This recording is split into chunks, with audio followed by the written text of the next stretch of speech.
السلام عليكم ورحمة الله.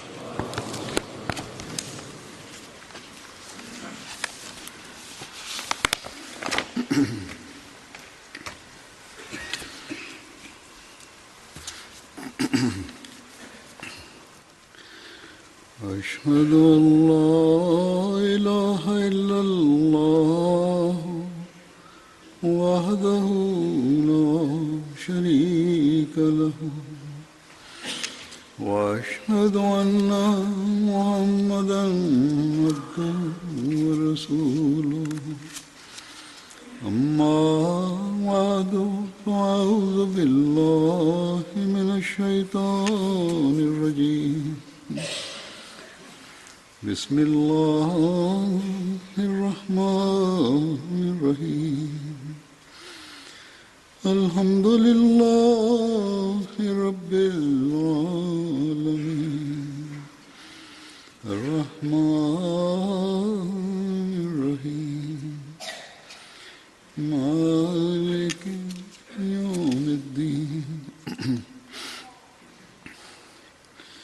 إياك نعبد وإياك نستعين اهدنا الصراط المستقيم صراط الذين أنعمت عليهم غير المغضوب عليهم ولا الضالين.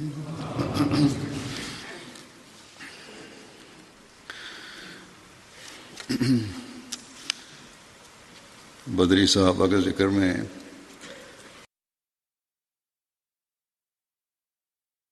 разказа ки живота на последователите, които участваха в битката Бадър. Най-първо ще разказвам за Утба бин Масуд Узали. Аз Утба бин Масуд Узали, кратко име беше Абу Абдулла. Той беше племе Бану Махзум. Утба бин Масуд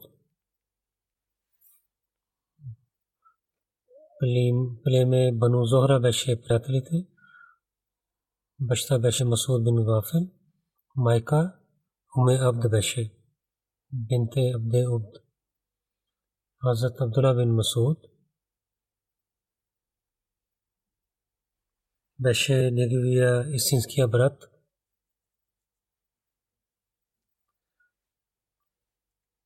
Той беше от тези, които приеха исляма в началото на Мека и втори път той участва в преселване към Хабша. Хазрат Утба бин Масуд беше от хората на Суфа.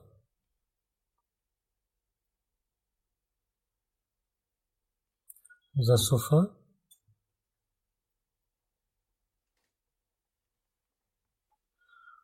Хазрат Мирза Башир Масуд, който каза от различните истории, той каза, че в до джамията беше една стая, на която наречиха Суфа. Това беше за тези преселвани бедните хора, които нямаха къщи.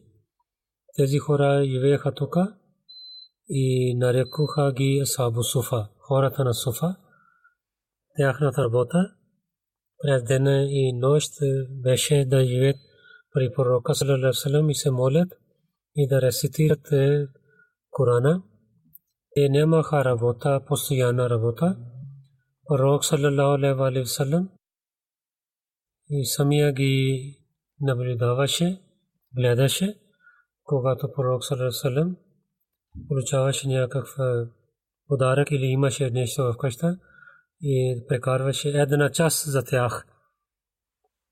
Понякога той не ядеше, гладуваше и каквото имаше в къщата изпратеше за хората на Суфа. Ансарите,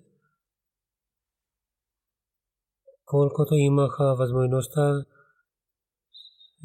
ги формите, дадоха форми и в земята, но въпреки това тяхното положение беше много бедно и понякога те гладуваха. Това продължи до много години. че някои за те намериха работа и заплата получаваха и също получаваха помощ от Бейтул Мал. За тези хора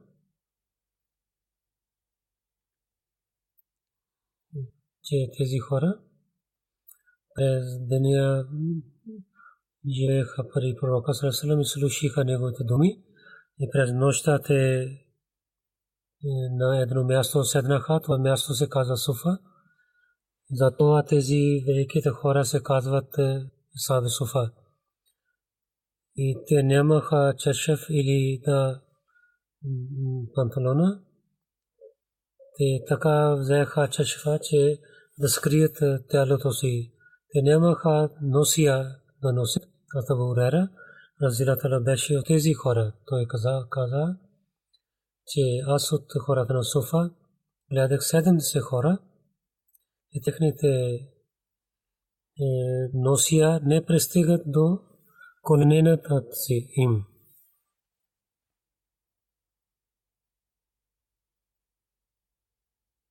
И след това каза, така прекараха пари, че един от тях отидоха в гора и вземайки дървета те продадоха и взеха храна.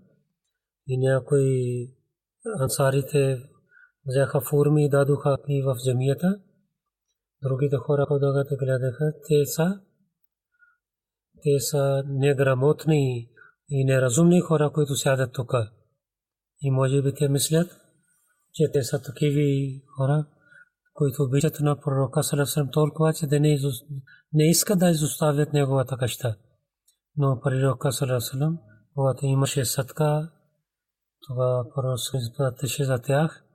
И когато имаше храна и седейки с тях, пророк ядеше. Понякога така става, че през нощта пророк саллаллаху алейхи ва саллям на тези преселваните хора разделяше ги на мухаджирин и ансар. И че колкото е възможността, че човек тези хора да ги вземат един или двама и да ги дадат храна през нощта. И каза, че някой мухаджир или ансар да ги даде храна. Саад бин Убада беше един последовател, който беше много богат. Той понякога вземеше 80 гости с него. През нощта той ги раздаваше храна, защото той беше богат. Различните традиции, някои традиции има. Суфа в различни времена бяха различни брои, малко 12 хора. И казват, че най-повече 300 хора те живееха едно време в мястото Суфа, че тяхното 600 последователи разказват. Пророк саллаллаху алейхи ва саллям много ги обичаше, сядеше с тях с джамията, ядеше с тях и казваше, че те да ги учат и да ги уважават и да ги помагат. Пророк саллаллаху алейхи ва саллям посъветваше, че тези хора са, които сядат тук за мен, и на всеки от тях трябва да уважавате. Един път една група от Ахле Суфа при пророка саллаллаху алейхи ва саллям плаваха. Те формите изгариха нашите кореми. Ние само имаме форми да ядем. Пророк саллаллаху алейхи ва саллям, слушайки оплаката им, и произнесе един реч и каза, какво е това, че ви казвате, че нашите кореми са изпълнени с форми. Вие не знаете, че хората на Медина само ядат форми и хората помагат на нас. И ние също помагаме на вас с тези форми. Кълня се името на Бога от 1 или 2 месец, че няма храна няма дим в къщата на пророка на Бога. И ние също ядохме вода, пихме вода и ядохме фурми. Тези саби суфа много обичаха на пророка. Те плакваха за фурмите, че изгариха нашите кореми, но не изоставиха мястото. С преданността те сядоха там и гладуваха и ядейки фурмите те прекарваха своето време. И пишаха, че тези великите хора през нощта обикновено се молиха и рецитираха Корана. За тях един учител беше, при когото те отидоха да четат, които не можаха да четат Корана или искаха да напомнят Исус. Този учител ги учеше през нощта. И повече от тях ги нарекоха кари, и когато имаше нужда да изпратят тези хора, от тези хора изпратиха. Когато научиха, ги нарекоха кари, да учат на другите, ги изпратиха. И след това от тези хора, те станаха, имаха много големите отдели, те не само отделиха, сядаха там. И те, зато, например, Абу Хурайра, във времето на Умар разияллаху анху, той стана гувернер на Бахрейн. Във времето на Муавия той стана гувернер на Муавия. Саад бин Аби Вакас стана гувернер за Басра. И той основи къщата Куфа, града Куфа. И Амар бин Ясир стана гувернер за Куфа. Тези същите хора бяха от хората на Суфа, то бада гувернер за Фалестин, Амр бин Малик. По времето на Умар бин Абдул Азиз стана гувернер за Медина. И от тях бяха хора, които победиха много места. Зайд бин Сабит не само беше глава на войската по времето на Умар, то също стана Казир Коза. Абу Саид Худри каза, че аз бях сядох при бедните, при седмите хора мухаджирин, които нямаха дрехи да и скриваха своето тяло с малките чершефи, че половин тяло беше без дрехи и толкова, че те с труд скриха тялото си. И един от нас четеше Корана, че пророк саллаллаху алейхи ва саллям дойде. Когато пророк саллаллаху алейхи ва саллям стана, тогава всичките мълчиха. След това пророк саллаллаху алейхи ва саллям прозърви и каза, че вие какво вършите? Ние говорихме, този кари рецитираше Коран и слушахме Корана.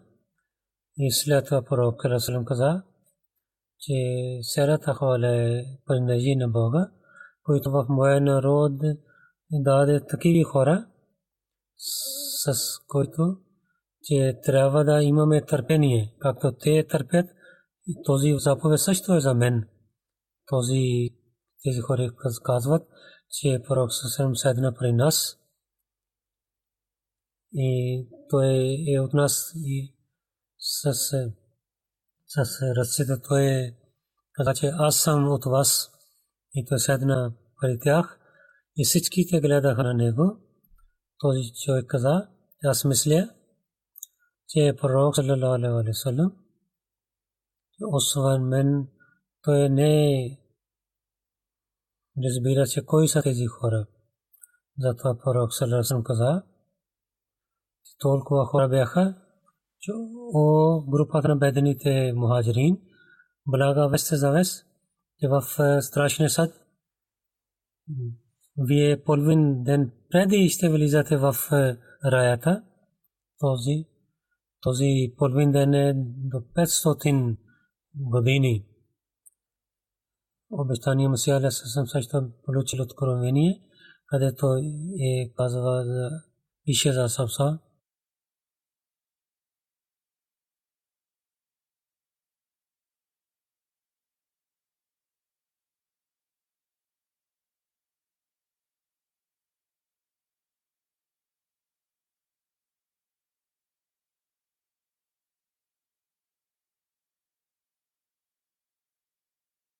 че хората на Суфа и какво знаеш кои са хората на Суфа.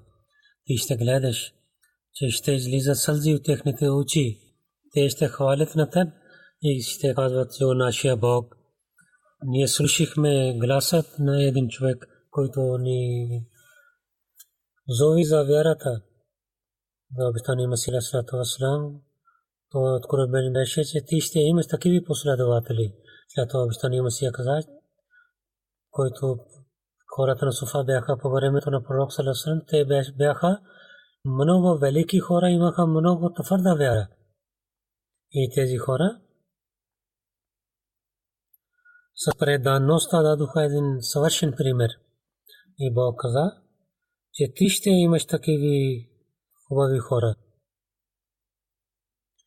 В книгата Сахих Бухари, Утба бин Масуд пише за тези последователи, които в битката Бадър участваха. Но книгата за последователите, другите книги, Асдул Габа, في معرفة الصحابة الصحابة في التمييز في الصحابة الاستيعاب في معرفة الصحابة и Тaqwatul Kubra в тези книги и в битката Охуд, в другите битки те пишат, че той участвал, но битката Бадър не. Но Бухари каза, че Утба бин Масуд е от онези, които участваха в битката Бадър.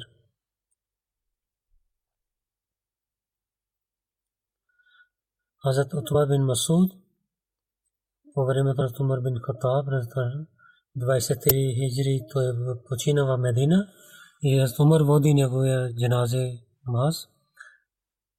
Касим каза, че Хазрат Умар бин Хаттаб, че в джаназе на Утба бин Масуд негова майка той чака, че умия трябва да дойде. Имам Зухри каза, че Абдулла бин Масуд като преселване и със своя брат, а това той не беше по-стар от него. Абдулла, Утба бин Масуд беше по-стар последовател. Абдулла бин Утба, той каза,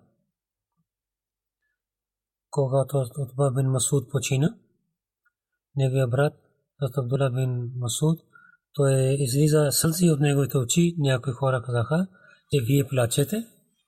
Той отговори, че той беше моя брат и пророк саллаллаху алейхи ва саллям при него беше моя приятел и Хазрат Умар бин Хаттаб. Освен това, той беше го харесах най-повече. В другата се пише, когато при Абдулла бин Масуд и пристигна смъртта, новина смъртта за неговия брат Утба бин Масуд, той каза, плачейки, наистина това е благословие, което Бог даде. И Ибн Адам не може да даде вечен живот, смъртта ще дойде. И за добрите хора това е благословие на Бога. В една традиция Умар бин Хаттаб на Утба бин Масуд правеше глава, че когато излизаше от Медина. Следващия последовател, него име Хазрат Убада бин Самит. Ансари беше баща на Убада, Самит бин Кайс и майка Куратул Айн бинт Бада беше. Бете Акба Ула Сания те участваха. Ансар племе Хазрат семейство. Бану Оф бин Хазрат, той беше глава, който беше името известен с Кавакъл. Кокъл означава когато в Медина, когато търсиха помощ, защита на някой глава, казаха, че ти да качеш на планината, ти си защитен, където искаш да живееш, да имаш мир, толкова, че да нямаш страх от никого. И онези хора, които дадоха защита, те бяха известни с Квакела. Ибн Шам каза, тези глави, когато защитиха на някой, давайки на лак че времейки този лак да отиваш където искаш. Дядо на Осман, Салба бин Дад, той беше известен като Кокъл, глава на Хазрач. Ганам бин Оф, той също беше Кокъл. И Саад бин Убада също беше известен с името на Кокъл. Бану Салим, Бану Ганам и Бану Оф бин Хазрач, те също бяха известни като Кавакела. Глава на Бану Оф, Хазрат Убада бин Сабит беше главата. Хазрат Убада, неговият един син, Валид беше. Майка му беше Джамила бинте Абу Саса. Другия син Мухаммад беше. Майка му Умми Харам бинте Милхан. Хазрат Ос бин Самит беше брат на Хазрат Убада. Хазрат Ос беше също участвал в битката на Бадр.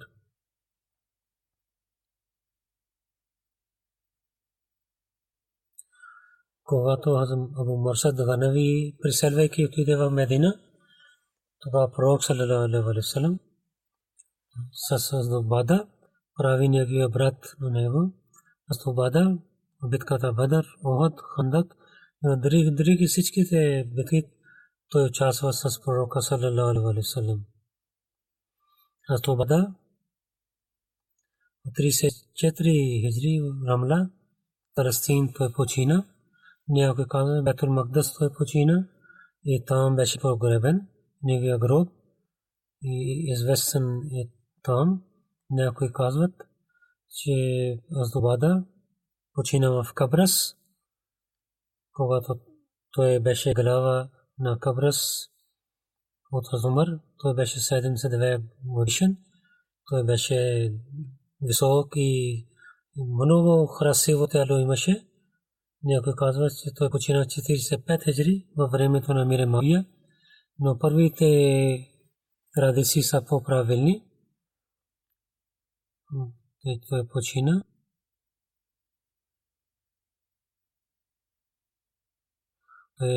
в Фалестин в 34 хиджри, а не в 45 хиджри. Аз то Убада бин Самит 181 традиции са от него на хадис и велики сахаба разказваха неговите традиции. Анас бин Малик, Джабир бин Абдулла, Мигдад бин Мади, Кариб вгайра.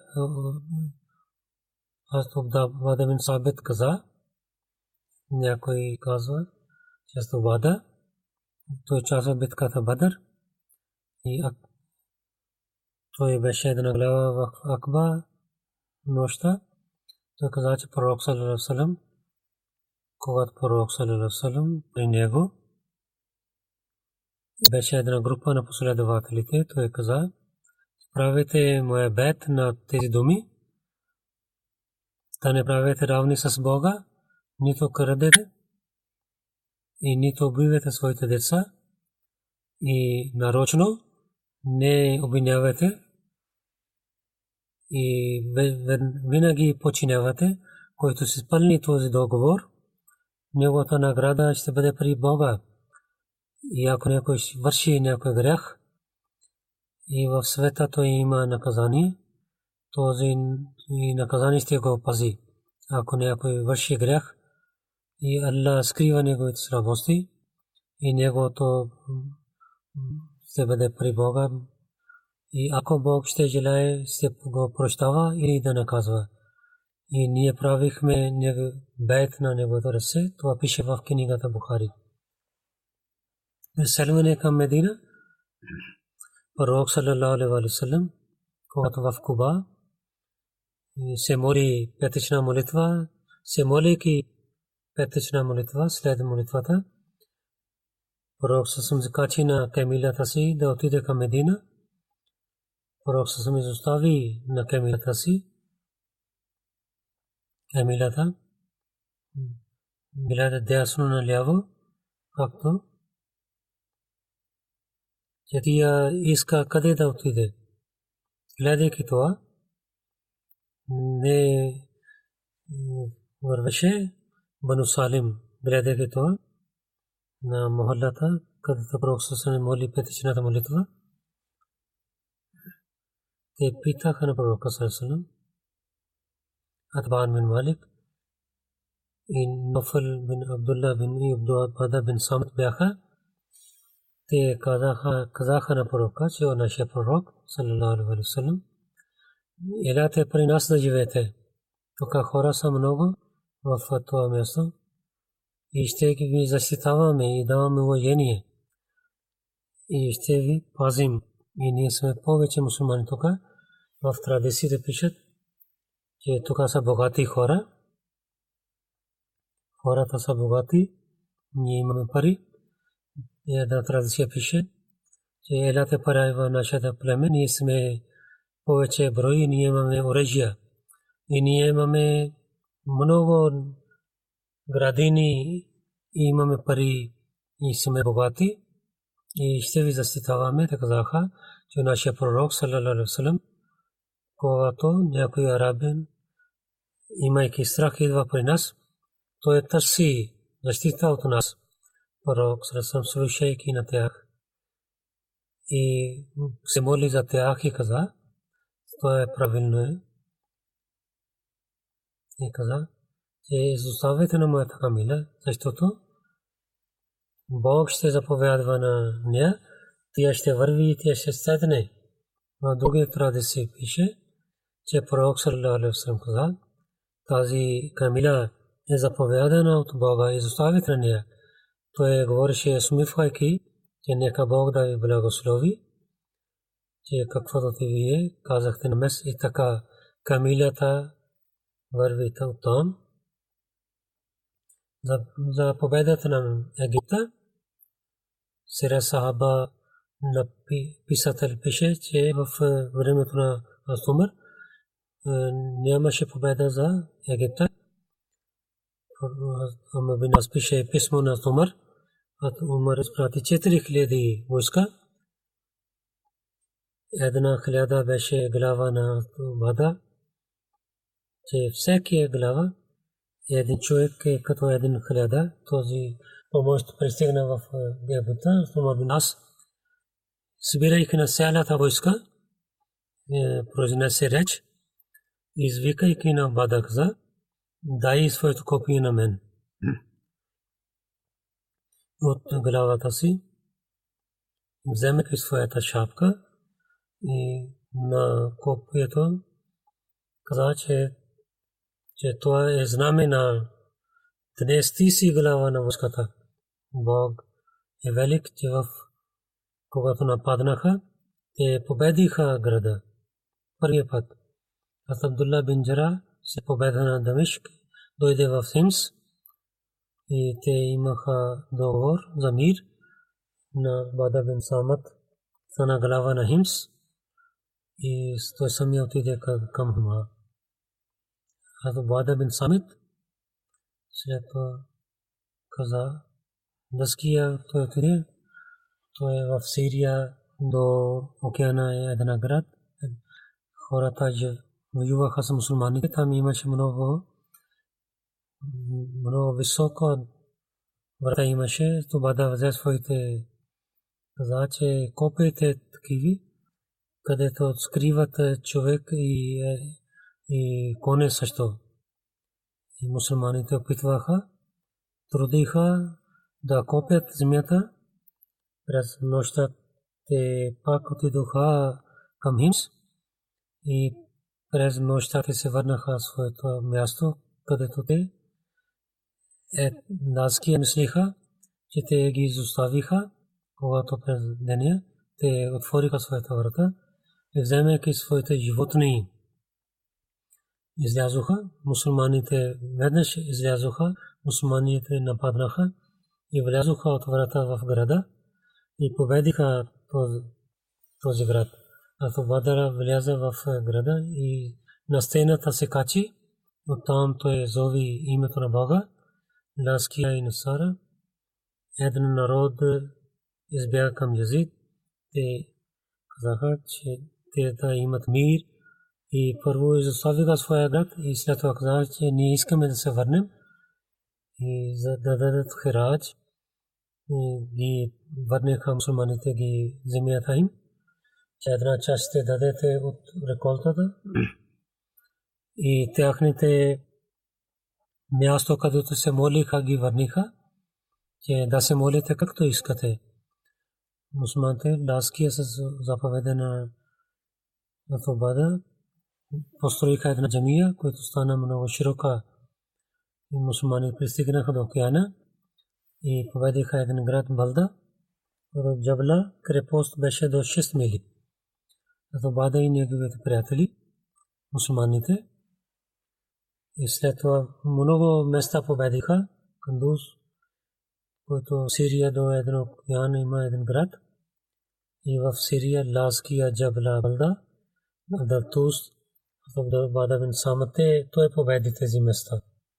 Един път Пророк саллаллаху алейхи ва саллям на Бада каза, че да пазише парите и посъвети да има страх от Бога. Да не стане така, че в страшния съд, че да ти да вземеш камила и да вземеш крава в своите ръци и така да и тия да плаче и да дойдеш с агне тия да плаче и да не крадеш от тези неща, че да не пазиш тези неща от натурмал, тези парите, които идваха, камели, крави и агнета и тези неща, които идват и да раздаваш както трябва и да пазиш трябва. И в страшния съд и те станат един тежест за теб. Бада бин Самит каза, слушайки това, че кълня се в онзи, който ви изпрати с истината, аз няма да стана главен пазител на двама човека. Аз не можах да пазя, затова аз не искам да стана пазител на тези неща. Пророк в времето на Небия Карим саллаллаху от петима хора от ансарите събираха Корана, Хазрат Муаз бин Джабал, Убада бин Самит, Хазрат Убай бин Кааб, Абу Айюб Ансари и Хазрат Абу Дарда. Хазрат Язид бин Суфиян след победата на Сирия пише на Умар, че хората на Шам искат такъв човек, който да ги учи Корана и да ги учи религията. Умар, Муаз, Муабада и Абу Дарда на тях изпрати. Бада остана в Палестин. Юнада каза, когато отидох през Бада, гледах на него, че той беше много известен,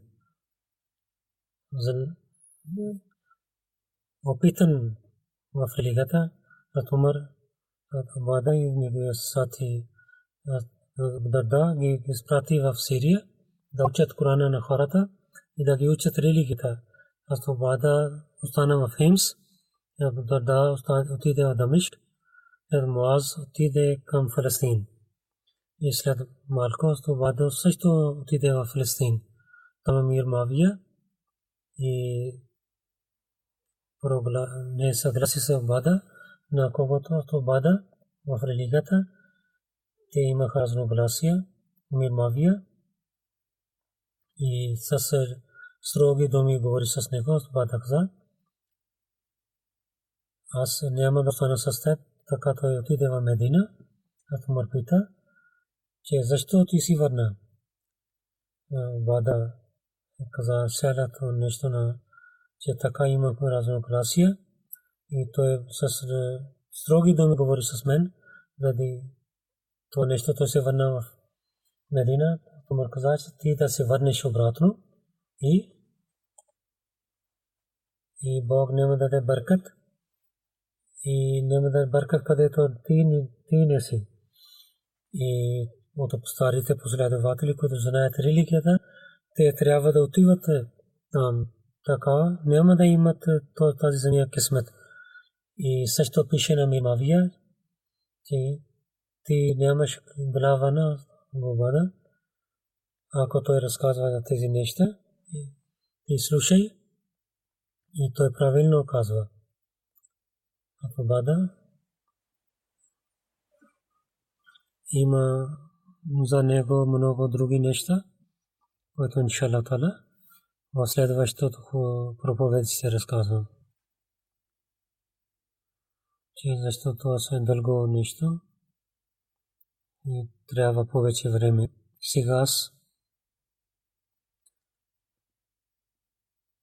искам да разказвам, ще рецитирам джаназа, който е тук. Господин Тахир Ареф, който 26 август, след дълга болест в ЮК почина, инна лилляхи ва инна илайхи раджиун. Той имаше рак и с много търпение той прекара своето време, претърпи тази болка. Той беше офицер в Пакистан. Той беше голям велик офицер и преди няколко години Садър Фазли Умар Фаундейшн направих и той беше председател на Фазли Умар Фаундейшн и служеше религията. Господин Тахир Ареф, 13 февруари 1959 той се роди. Неговото семейство беше от Сиалкот. След това той беше в Саргода. Баща на Тахир Ареф беше мисионер, Корам Чодри Мухаммад Яр Ареф, като мисионер Инглистан, Великобритания той служи. Наиб имам масджид остана Мухаммад Ареф Яр Сайб, наиб вакил от Табшир Тарики беше в Рава. Маулана Мухаммад Яр Ареф Сайб,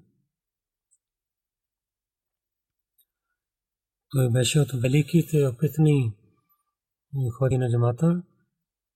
23 март, където Крададе Пакистан беше, Мулана Абдуррахим Найер, като председател на джамата Амбия, той остана, отиде там. Баща на Тахир Ареф, това в историята той имаше велико място. Майка на Тахир Ареф, Анаят Сурайя Бегъм беше и дядо Чодри Гулам Хусейн Бати. Обещания Масия алейхи салам, той беше последовател. Тахир Ареф той беше много грамотен човек. Той пишеше книги и беше поет. Много книги той написал. 2 книги са известни на урду и един на панджаби език. Освен това, 2 други книги са много добри. Един на пророка саллаллаху на английски език той написал, Мухаммад саллаллаху алейхи ва саллям, и другата книга за Пакистан манзил ва манзил. Това е другата неговата книга. от Punjab University свърши MA Economics, свърши LLB. След това той дойде в Англистан, London School of Economics, LLM свърши и с благословието на Бога от Лондон университет.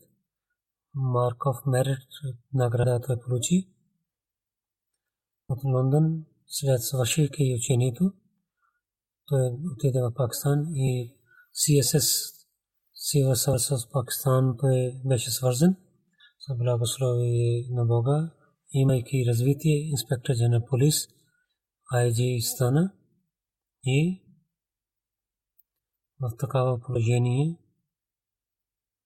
в Пакистан срещу нас да пристигна до това място, че той имаше много атрибути и много опитен човек беше.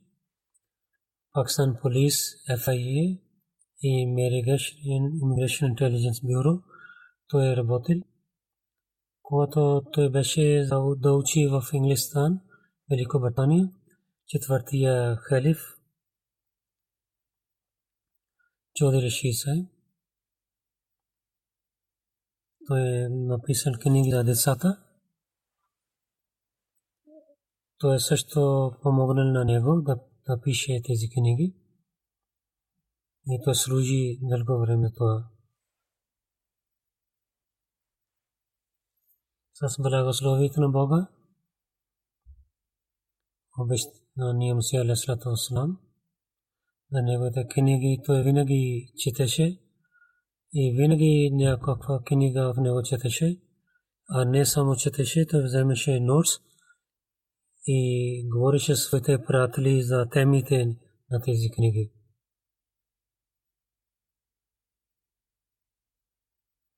И винаги рецитираше Корана и дълбоко четеше Корана. Не от роднините, но аз знае,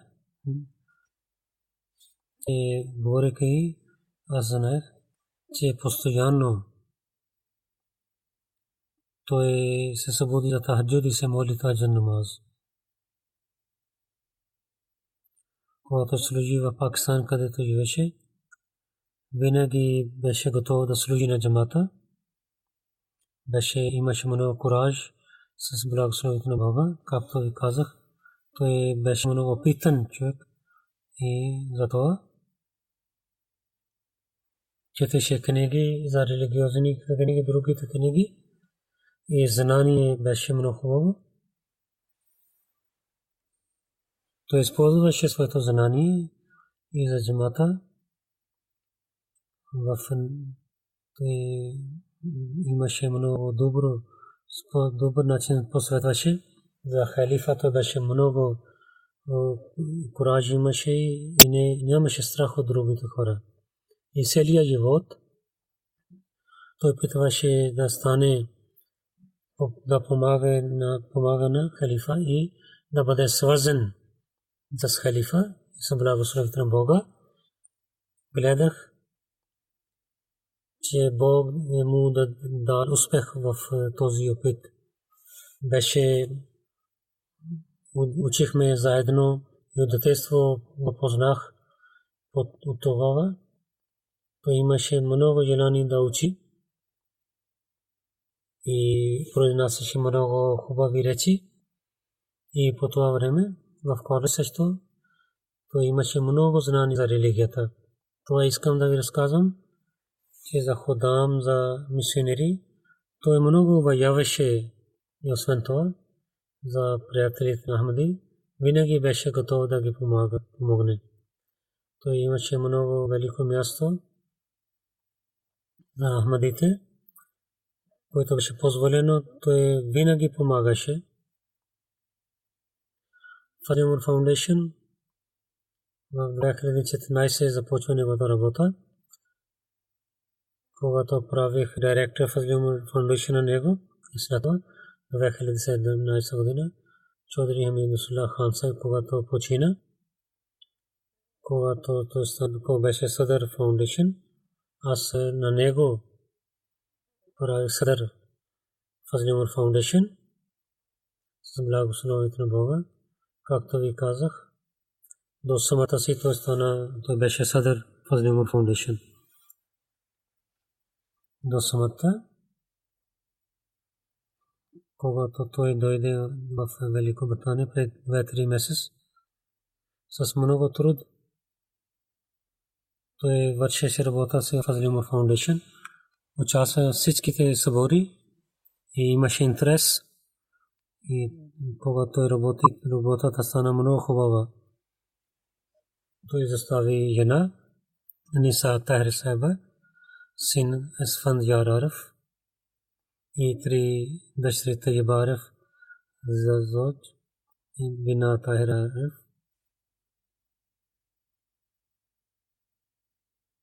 Дъщери са, 9 дъщери са омъжени, един син и дъщеря още не са правиха сватба.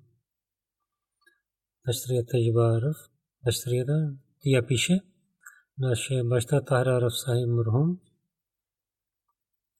Бог много даде развитие на него, но той винаги каза, че той е Ахмади. Много добър преданост имаше и винаги даваше много скромен поет, написател, учител и имаше религиозно знание и много добър баща. Най-повече, че той обичаше на своя Бог и неговия пророк салалаху алейхи ва саллям. Тя каза, че нашата майка каза, че винаги той беше справедлив. На малкия голям, беден, богат, че той отнася се с много добър начин. Роднините казват, че заради своите отношения, за него каквото написаха, аз го зная, това е истината. Наистина той така беше. Мубарак Садик пише, че Мумтара Сата беше много скромен човек и с халиф той беше много свързан. Много добър поет. Един път казах, че един стих разказате за халифа, той каза.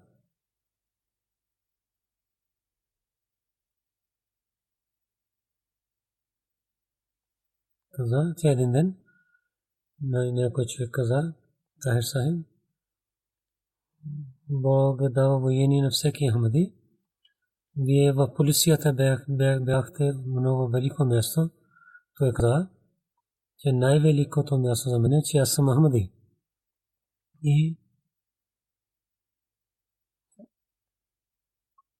че учих с халифа и учих с бях класфело на халифа. То е много голямо нещо за мен. Баща му Мулана Мухаммад Яр Ариф го изпрати в Рава, когато го изпрати в коледж. И нашите коледжи бяха взети от държавата след малко време. Той не остана в хостел. Той пише моба на третия халиф. И третия халиф имаше отношение с Мулана Мухаммад Яр Ариф. Той остана в Дар Зафат и там завърши учението си. Когато беше студент, много неща между студентите. Когато четвъртия халиф прави назряля на мен, от тогава с много уважение той отнася се към мен. И след когато на халиф, преданността той имаше с благословите на Бога. Нека Бог да прощава на него и да увеличава неговото място в рая и на неговите деца също с преданността, с джамаат и да халифа да бъдат свързани винаги.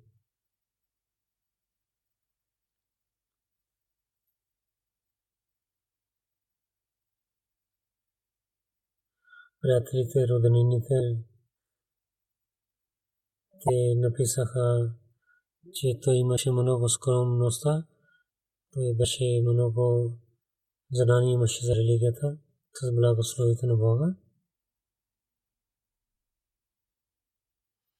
За след петичната молитва ще водя неговото джаназе. Джаназа е тук. И след молитвата излизайки и навън ще водя джаназе и вие да останете тук за джаназето и да се молите в джамията.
الحمد لله نحمده ونستعينه ونستغفره